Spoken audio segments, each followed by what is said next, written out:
Hey there, sports history fans. We've got some exciting news to share with you.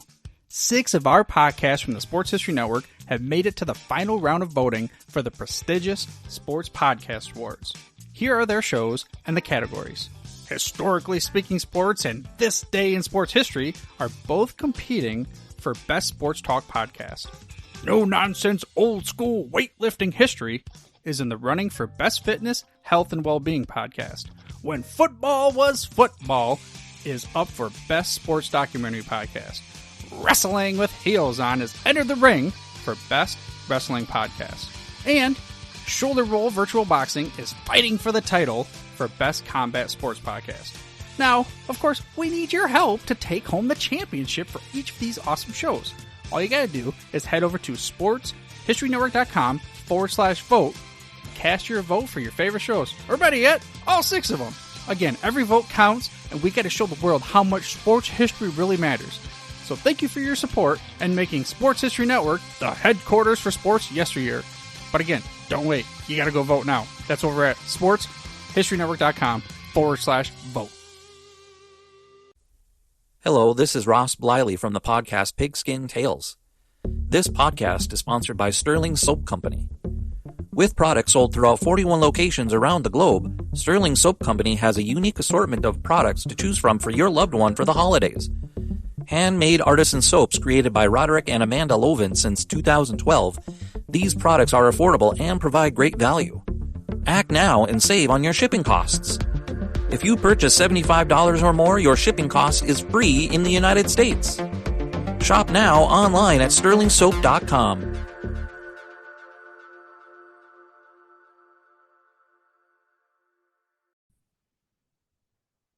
And we'd like to welcome everybody back to the Football is Family podcast. And I'm sitting here on a Wednesday, ready for Sunday for so many reasons.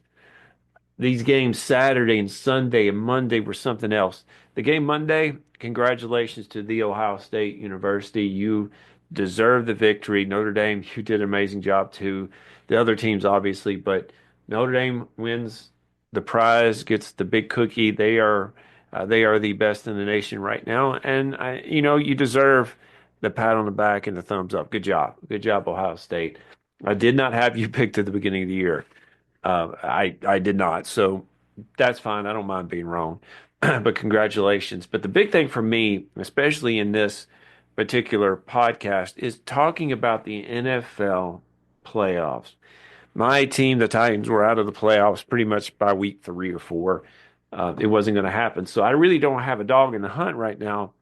Although at the beginning of Saturday, I had 2 teams that I wanted to see make it to the Super Bowl. I want to see Detroit, and I wanted to see Buffalo make it to the Super Bowl. And just say that last week's game, last Saturday and Sunday's game, were a little bit, I don't know, they were about 2 games that could have been really good, and the rest of the games were not that great. The Texans and the Chiefs game, I thought was pretty decent, but you knew quickly that the Chiefs' offense was sputtering, and their defense did great. Their defense did fine, but their offense sputtered to the point where you realize that Patrick Mahomes and the Chiefs are going to do what they're going to do. They just know that. And I was reading stuff on Twitter or X, whatever it's called now, is that people were saying, go ahead and give the Chiefs a Super Bowl. That's what the NFL wants. That's what they want to see, a three-peat. And that's fine if it happens, but don't give up on the NFL just yet. There are at least 2 more games that have to happen before the Chiefs win the Super Bowl. So that's one of them. The Commanders, this to me, if Jaden Daniels isn't the Rookie of the Year, that game cemented it. The Lions, to me, were the favorites to make it to the Super Bowl. But I remember when my Titans were number 1 overall ranking in the playoffs, and the Bengals came in there and just beat them. That's what happened with the Commanders and the Lions Saturday night. The Lions just dominated, or were dominated by the Commanders. They just were. It wasn't close. It was just a domination. And Jaden Daniels and good gracious, that whole team, Dan Quinn, congratulations. You are going to the NFC Championship game this coming Sunday. Good job. The Eagles and the Rams, I thought, could have been a good game too, and it was. It was a lot closer than the score. To me, the Eagles dominated that game. The Rams played fun, but the Eagles dominated that game in a lot of ways. And I think the game Sunday between the Eagles and the Commanders are going to be it's going to be one of those games you're like, well, they know each other. They play two times a year every year. Um, to me, you could throw those expectations out the window of knowing them. This is for the Super Bowl. There's nothing left to, you're not going to work on your playoff ranking ratings. You're not going to work on your stats for the years. This is for the Super Bowl berth. Both teams are going to bring it. And to me, right now, in my personal opinion, I see the Commanders beating the Eagles if they can stop Saquon. But other than that, I think, to me, in my opinion, the Commanders are going to win. I would love to see that. Not that I have a problem with the Eagles. I just would love to see the Commanders do it. Now, the last game, Sunday night, is the game that I was looking forward to the most. And partly because, again, I did pick the Bills to make it to the Super Bowl, but also because of Derrick Henry. The Bills and the Ravens played to 27-25, and you saw what happened at the very end.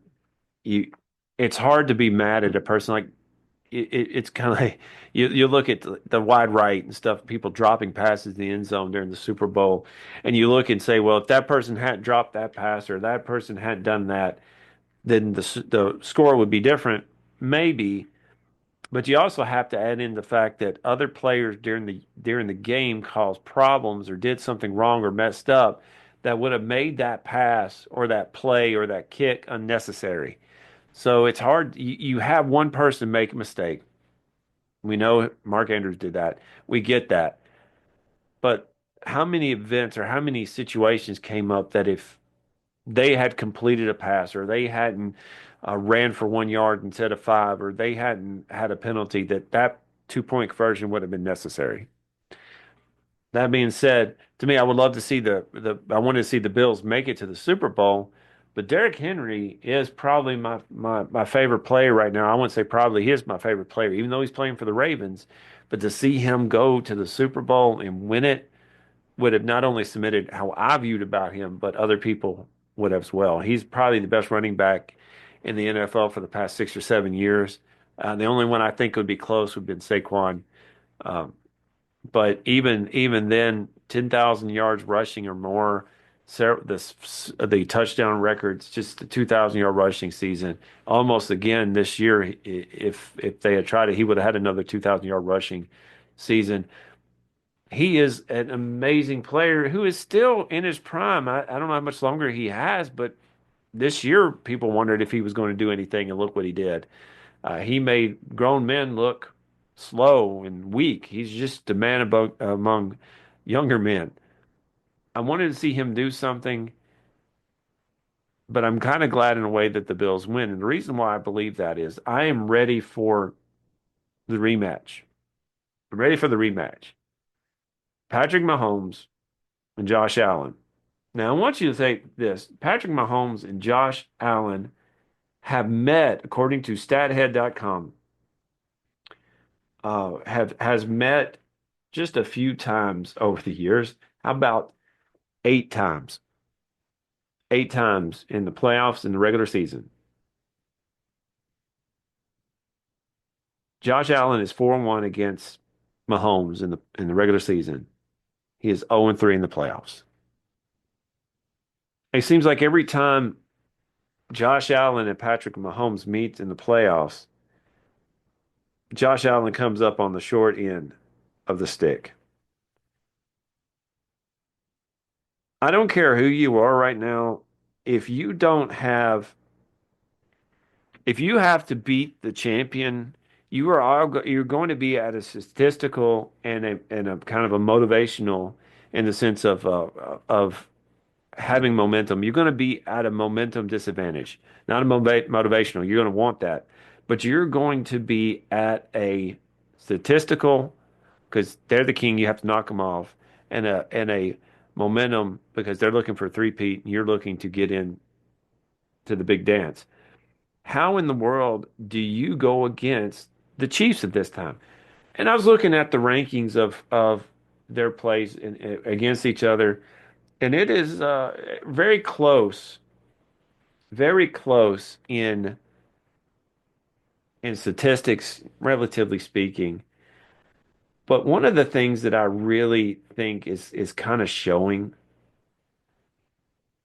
is the amount of Super Bowls, Pro Bowls, All Pros, MVPs that Patrick Mahomes has compared to Josh Allen. Again, according to StatHead, Patrick Mahomes has 3 Super Bowl victories, 6 Pro Bowls, 3 All Pros, 2 MVPs, 1 Offensive Player of the Year, and 3 Super Bowl MVPs. Josh Allen has 3 Pro Bowls and 2 All-Pros. Does that mean that Josh Allen is less of a player than Patrick Mahomes? Well, according to statistics, he is. I think that they're both great players. But Patrick Mahomes has something that Josh Allen doesn't, and that is just championship pedigree. Look at what he has accomplished over the years compared to the Bills and Josh Allen. Compared to what they have done, look at this. Winning in the regular season is one thing, and you got to win the regular season to make it to the playoffs. But 3-0 versus 0-3 in the playoffs, that means each time that they played, Josh Allen was knocked out of the playoffs by Patrick Mahomes.